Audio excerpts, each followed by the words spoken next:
Some notable sight was drawing the passengers, both men and women, to the window, and therefore I rose and crossed the car to see what it was. I saw near the track an enclosure, and round it some laughing men, and inside it some whirling dust, and amid the dust some horses, plunging, huddling, and dodging.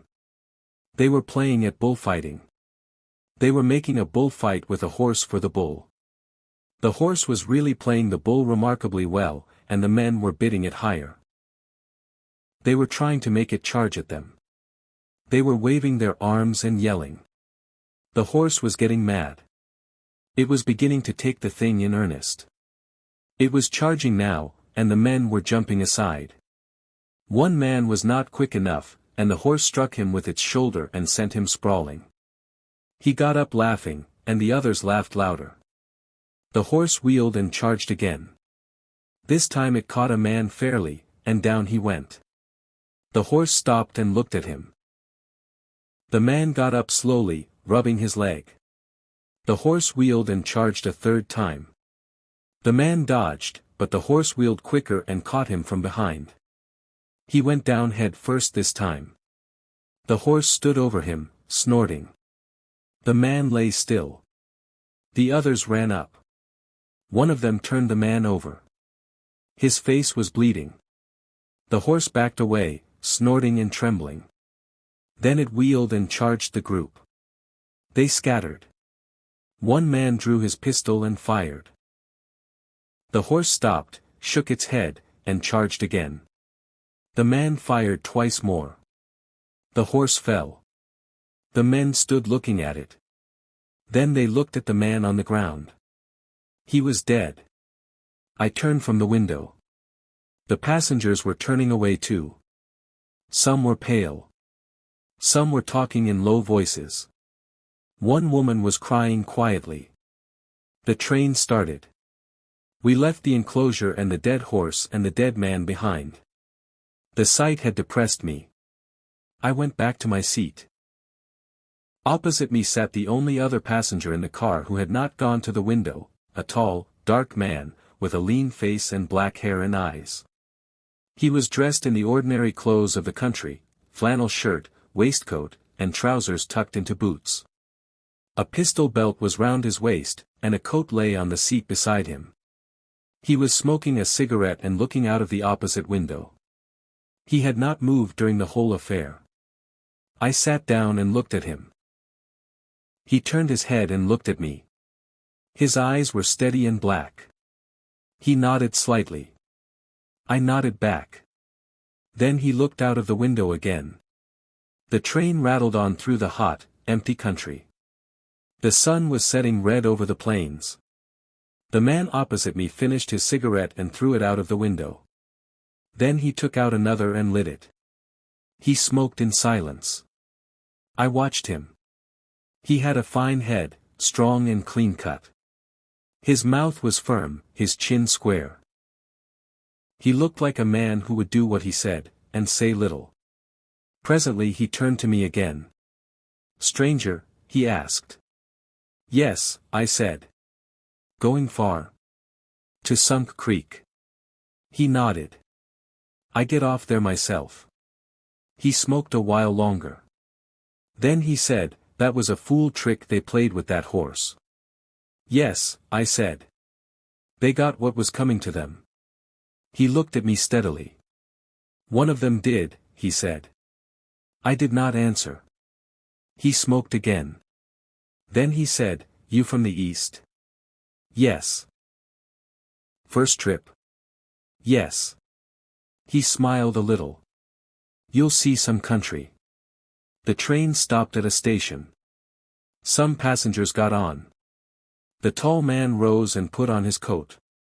He took his valise from the rack. Then he came back and sat down again.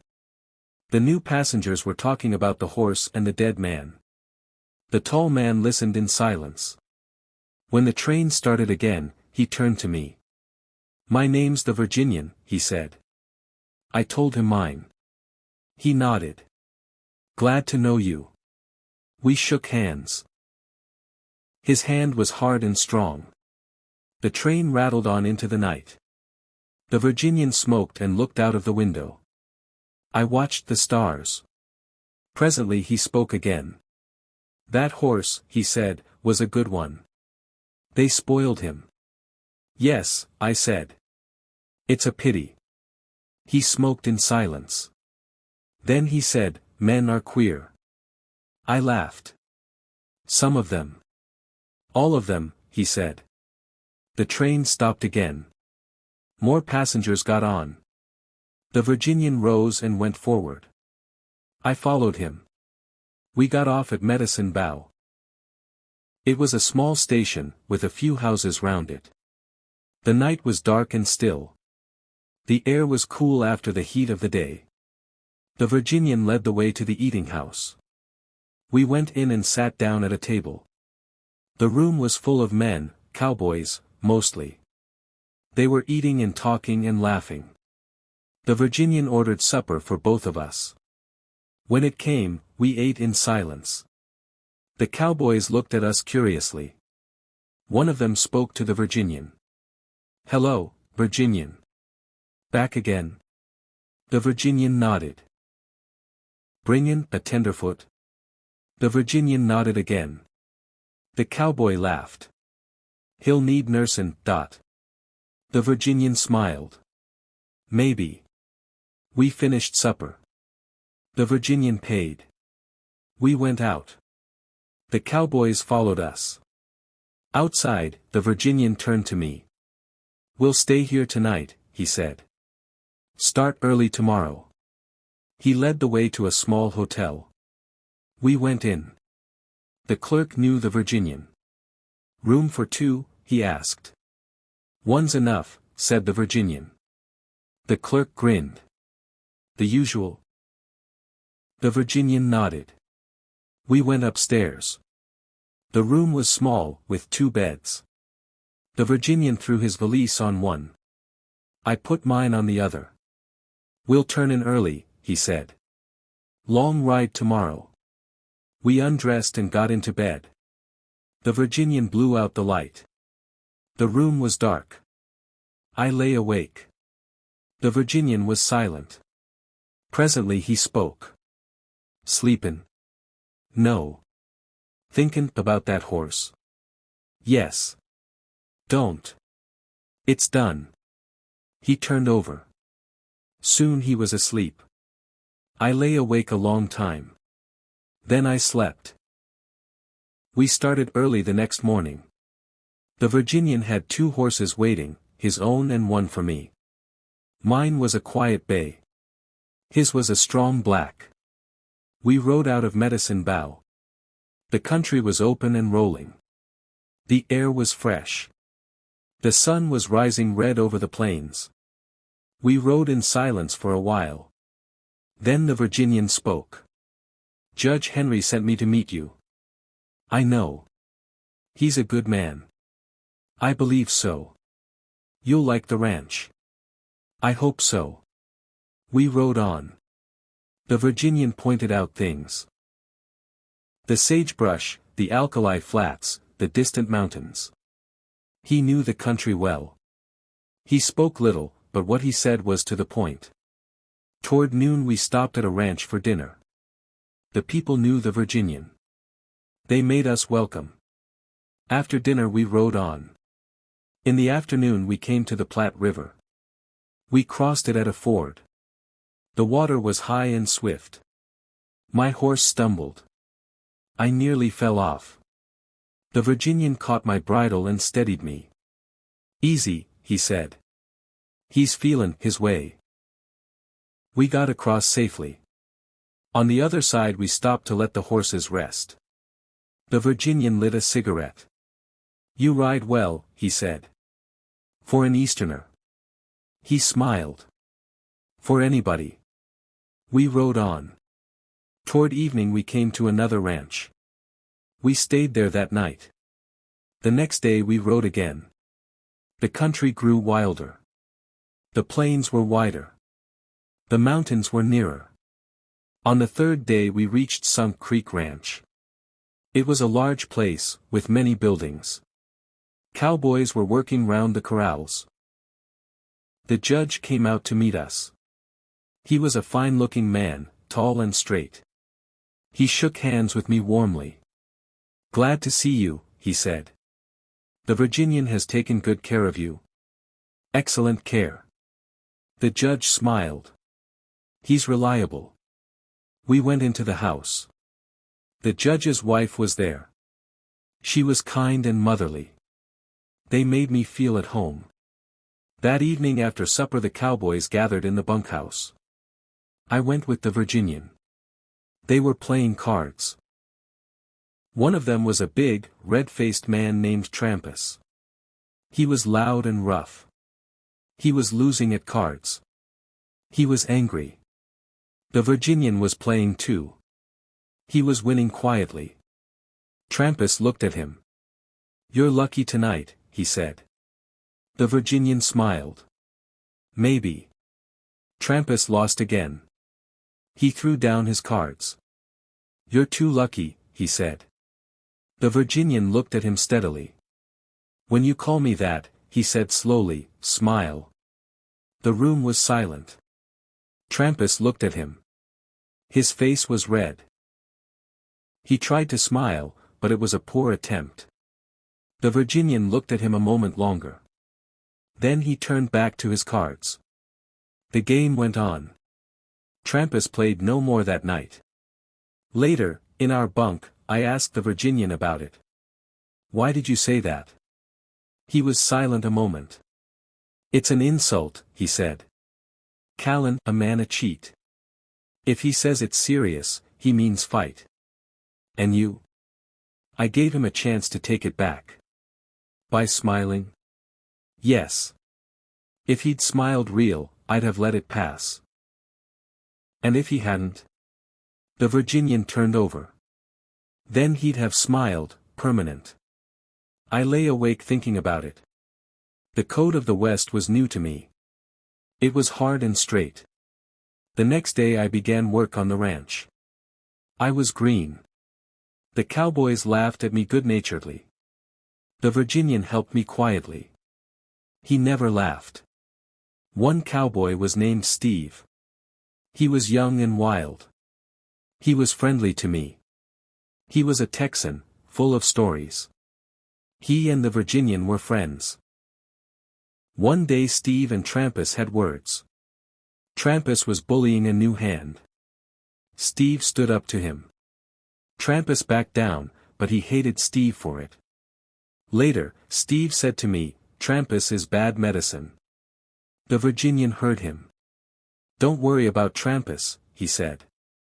Steve laughed. "I ain't worryin', Dot."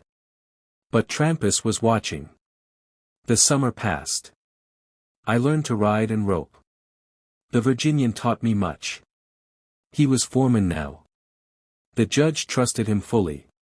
One day a hen came to the ranch. She was old and useless. She adopted the Virginian. He named her Emily. She followed him everywhere. The cowboys laughed. The Virginian took it good-naturedly. Emily became famous on the ranch. Days turned into weeks, and I grew more accustomed to the rhythm of ranch life. The mornings were crisp, filled with the sounds of horses whinnying and men shouting as we rounded up cattle. The Virginian was always at the center of it, calm and commanding, his voice low but carrying authority that no one questioned. He never raised it, yet when he spoke, work got done. One afternoon, we were branding calves in the corral. The air was thick with dust and the smell of singed hair. I was holding a rope, trying not to get in the way. Steve was wrestling a calf to the ground, laughing as it kicked. Trampas was there too, working silently, his eyes dark. Suddenly, a calf broke free and charged toward me. I stumbled back, rope tangling around my legs. Before I hit the ground, the Virginian was there, his lariat snaking out to catch the calf's horns. He flipped it neatly and tied it down in one smooth motion. "Thanks," I gasped, untangling myself. He tipped his hat slightly. "You'll get the hang of it." Steve grinned. "Tenderfoot's learnin', Dot." Trampas said nothing, but I saw his jaw tighten. That evening, around the fire, stories were told. Steve spun tales of Texas trail drives, of stampedes and river crossings. The Virginian listened mostly, adding a quiet comment here and there that made everyone laugh. One story he told was about a bear he once encountered in the mountains. "Big as a house," he said drawlingly. "Come right into camp." I just looked at him and said, "Partner, this here's my bedroll." And he turned around and left. The men roared. Even I smiled, knowing it was exaggerated but loving the way he told it. As summer deepened, a new arrival came to the nearby settlement, Miss Molly Stark Wood, the new schoolteacher from Vermont. The judge had arranged for a schoolhouse to be built, believing education would civilize the country. She arrived on the stagecoach, prim and proper, with a trunk full of books. The cowboys were curious. Some rode into town to get a look. The Virginian went too, though he said little about it. I met her first at the judge's house, where she was staying until the schoolhouse was ready. She was pretty, with fair hair and direct blue eyes. She spoke intelligently about books and the East, but she wasn't soft, she had come west for adventure. The Virginian met her soon after. I saw them talking one day on the porch. He was hat in hand, speaking slowly. She laughed at something he said. From then on, he found reasons to ride into the settlement more often. One Sunday, there was a dance at the schoolhouse. Cowboys from ranches all around came. The room was lit with lanterns, a fiddle and banjo providing music. Molly was there, looking lovely in a simple dress. The Virginian asked her to dance. They made a striking pair, he tall and dark, she fair and graceful. As they danced, I noticed Trampas watching from the corner, drinking. Later, there was trouble. Trampas, drunk, made a crude remark about Molly as she passed. The Virginian heard it. He stepped forward quietly. "Apologize," he said. Trampas sneered. "Make me." The room went still. The music stopped. The Virginian didn't move, but his eyes were steady. I said apologize. Trampas muttered something and turned away. The moment passed, but tension lingered. Steve pulled me aside later. "Trampas is buildin' up to somethin'. He's jealous of the Virginian, foreman, best hand, and now courtin' the schoolmarm." I nodded, uneasy. Autumn came, with roundup. We worked long days, gathering cattle for shipping. The Virginian was in charge, organizing camps and drives with efficiency. One night, rustlers were spotted. The Virginian took a party to investigate. They found signs of stolen cattle. "They're headin' south," he said. "We'll cut 'em off." They rode hard through the night. At dawn, they caught up with 3 rustlers driving a small herd. There was a brief standoff. The Virginian spoke calmly. "Drop your guns, boys. No need for trouble." 2 did. The 3rd reached for his. The Virginian's shot rang out. The man fell, wounded but alive. They brought the rustlers back, recovered the cattle. The judge praised the Virginian highly. But Trampas, who had stayed at the ranch, spread rumors that the Virginian had been too quick to shoot. Steve confronted him. "You wasn't there. Shut your mouth." Trampas smiled coldly. "Or what?" Steve swung. They fought fiercely until separated. The Virginian heard about it later. He said nothing to Trampas, but his eyes were watchful. Winter set in early that year. Snow blanketed the plains. Work slowed. Men spent time in the bunkhouse, playing cards, telling stories. Molly came to the ranch often, bringing books. She and the Virginian grew closer. I saw them walking together, talking seriously. One evening, she asked him why he never told her about his past. "Ain't much to tell," he said. "I think there is. He smiled. Maybe someday. Christmas approached. The judge planned a big dinner. Molly helped decorate. Emily the hen even got a red ribbon.